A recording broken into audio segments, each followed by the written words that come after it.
আজকে আমরা এই ভিডিওর মাধ্যমে দেখব কিভাবে যুবশ্রী বা এমপ্লয়মেন্ট এক্সচেঞ্জে নাম নথিভুক্ত করতে হয়। যে সমস্ত ছাত্রছাত্রীদের বয়স 18 বছর হয়ে গিয়েছে সেই সমস্ত ছাত্রছাত্রীরা এই যুবশ্রী প্রকল্পে নাম নথিভুক্ত করতে পারে। আমরা গুগল ব্রাউজারটাকে ওপেন করে নিয়েছি। গুগল ব্রাউজারটা ওপেন করার পর আপনি এখানে লিখবেন employmentbank.wb.gov.in। এটা লেখার পর আপনি এন্টার করে দিবেন। এন্টার করার পর দেখতে পাবেন যে এমপ্লয়মেন্ট এক্সচেঞ্জ ব্যাংকের অফিসিয়াল ওয়েবসাইটটা খুলে গেছে। এখানে খুলে যাওয়ার পর দেখতে পাবেন লগ ইন অপশান। এই লগ ইন অপশানের নিচেতে দেখতে পাবেন নিউ জব সেকার এনরোলমেন্ট। এই নিউ এনরোলমেন্ট জব সেকারে আপনি ক্লিক করে দিবেন। এখানে ক্লিক করবেন। এখানে ক্লিক করার পর দেখতে পাবেন টার্মস অ্যান্ড কন্ডিশান। এখানে দেখবেন অনেক কিছু টার্ম অ্যান্ড কন্ডিশান আছে, সেটা আপনি পড়ে নিতে পারেন। না পড়লে আপনি এখানে চেক বক্সে ক্লিক করে দিবেন। এই চেক বক্সে ক্লিক করার পর আপনি অ্যাকসেপ্ট অ্যান্ড কন্টিনিউ বাটনে ক্লিক করবেন। এখানে ক্লিক করার পর দেখতে পাবেন জব সেকার নিউ এনরোলমেন্ট। এখানে নিচের দিকে দেখতে পাবেন following documents 20 KB to 100 KB। আপনাকে যে সমস্ত ডকুমেন্টসগুলো আপলোড করবেন সেগুলো 20 KB থেকে 100 KBর মধ্যে PDF ফাইলের আকারে আপনাকে আপলোড করতে হবে। কী কী আপলোড করতে হবে? নেম, ডেট অফ বার্থ, এর পুরো মাধ্যমিকের অ্যাডমিট অথবা মাধ্যমিকের সার্টিফিকেট অথবা স্কুলের ট্রান্সফার সার্টিফিকেট অথবা বার্থ সার্টিফিকেট, এগুলোর মধ্যে আপনাকে যে কোনো একটি আপলোড করতে হবে। প্রুফ অফ রেসিডেন্স, আপনার বাসস্থানের যে একটা প্রমাণ সেটা আপনাকে একটা আপলোড করতে হবে। একটা রেশন কার্ড অথবা ভোটার কার্ড, পাসপোর্ট অথবা আধার কার্ড, যে কোনো একটি আপনাকে আপলোড করতে হবে। কাস্ট, যদি আপনার কাস্ট সার্টিফিকেট থাকে তাহলে আপনি দিবেন, যদি না থাকে কোনো ব্যাপার নাই। ফিজিক্যালি চ্যালেঞ্জ, যদি হ্যান্ডিক্যাপ হয়ে থাকেন তাহলে আপনার হ্যান্ডিক্যাপ সার্টিফিকেটটা আপলোড করতে হবে। এডুকেশন কোয়ালিফিকেশান, আপনি যতটুকু পড়াশোনা করেছেন, মাধ্যমিক, উচ্চ মাধ্যমিক, গ্র্যাজুয়েশন যাই করুন না কেন, সেটা আপনার রেজাল্টগুলোকে আপলোড করতে হবে। তা চলো আমরা এই ভিডিওর মাধ্যমে কিভাবে ফর্মটা ফিল আপ করতে হবে তা আমরা স্টেপ বাই স্টেপ দেখে নেব।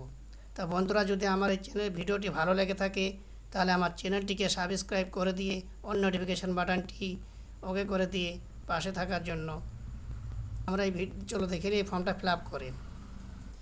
এই ফর্মটাকে আপনি সঠিকভাবে ফিল আপ করাতে এখানে প্রথমে আছে দেখেন নেম, আপনার নামটা লিখে দিবেন। তারপর আছে আপনার বাবার নাম, বাবার নামটা লিখে দিবেন। তারপর আপনার স্বামী বা স্ত্রীর নাম, যদি মেয়ে হয়ে থাকে, যদি বিবাহিত হয় তাহলে তার স্বামীর নাম, যদি ছেলে হয়, যদি বিবাহিত হয়ে থাকে তার স্ত্রীর নাম। এখানে জেন্ডারটা আপনি সিলেক্ট করে নেবেন, মেল, ফিমেল, আদার্স যেটা হবে সেটা সিলেক্ট করে নেবেন।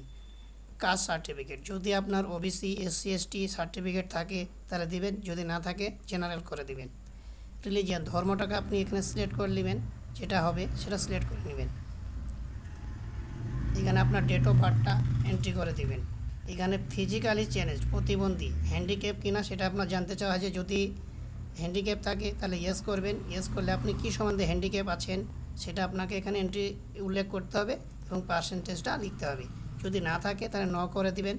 তারপরে নিচের দিকে দেখেন কন্ট্যাক্ট ইনফরমেশান। এই কন্ট্যাক্ট ইনফরমেশান মানে পোস্টাল অ্যাড্রেস, আপনার ঠিকানা জানতে চাওয়া হচ্ছে, আপনার ঠিকানাটা এখানে এন্ট্রি করে দিবেন। পিনকোড সহ এন্ট্রি করবেন। আপনার ডিস্ট্রিক্টটা সিলেক্ট করে দিবেন। আপনার সাব ডিভিশন কোনটা সেটা সিলেক্ট করে দিবেন। তার ব্লক যদি হয়ে থাকে ব্লক, যদি মিউনিসিপ্যাল আন্ডার হয়ে থাকে মিউনিসিপ্যালিটি, আপনার পিনকোড আর এক্সচেঞ্জ অফিসটা আপনি এখানে উল্লেখ করবেন। আপনার একটা সচল মোবাইল নাম্বার, যে নাম্বারটা চালু আছে সেই নাম্বারটা এখানে এন্ট্রি করবেন।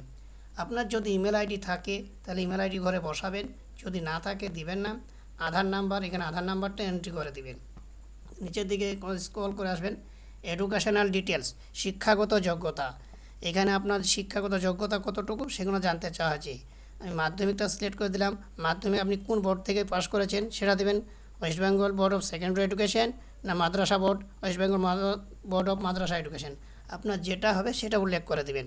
আপনার ইয়ার অফ পাসিং, মাধ্যমিক কত সালে পাস করেছেন সেটা এখানে এন্ট্রি করে দিবেন। তারপর আপনার মাধ্যমিকে কত পার্সেন্ট নাম্বার আছে সেটা উল্লেখ করবেন। নিচে উচ্চ মাধ্যমিক দিবেন, যদি উচ্চ মাধ্যমিক দেওয়া থাকে তাহলে উচ্চ মাধ্যমিকটা সিলেক্ট করবেন। যদি আর্টস, সায়েন্স, ভোকেশনাল যেটা থাকুক আপনার সেটা উল্লেখ করবেন। সেখানে আর্টসটা উল্লেখ করে দিলাম। এখানে আপনি কোন বোর্ড থেকে পাস করেছেন সেই বোর্ডটা উল্লেখ করে দিবেন। তারপর আপনার কত সালে উচ্চ মাধ্যমিক পাস করছেন সেই সালটা উল্লেখ করবেন এবং উচ্চ মাধ্যমিকে কত পার্সেন্ট নাম্বার আছে সেই নাম্বারটা এখানে উল্লেখ করে দিবেন।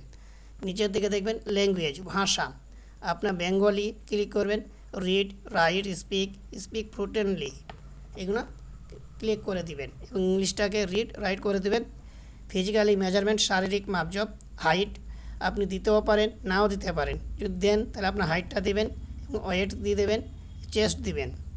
এক্সপিরিয়েন্স ডিটেলস, কাজের অভিজ্ঞতার তথ্য, আপনার যদি কোনো কাজের অভিজ্ঞতার তথ্য থাকে তাহলে আপনি এখানে এন্ট্রি করতে পারেন, যদি না থাকে কোনো অসুবিধা নাই।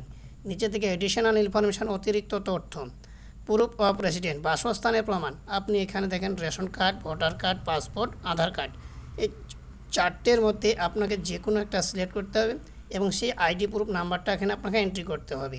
এন্ট্রি করার পর এখানে ওয়েদার বিপিএল আপনাকে জানতে চাইছে আপনার বিপিএল আছে কিনা, যদি থাকে ইয়েস মারবেন আর না থাকলে নো মারবেন। নিচের দিকে সিকিউরিটি কোড আছে, এই সিকিউরিটি কোডটাকে আপনি ভালোভাবে এন্ট্রি করে দিবেন। এন্ট্রি করে আপনি ওকে সাবমিট করতে হবে।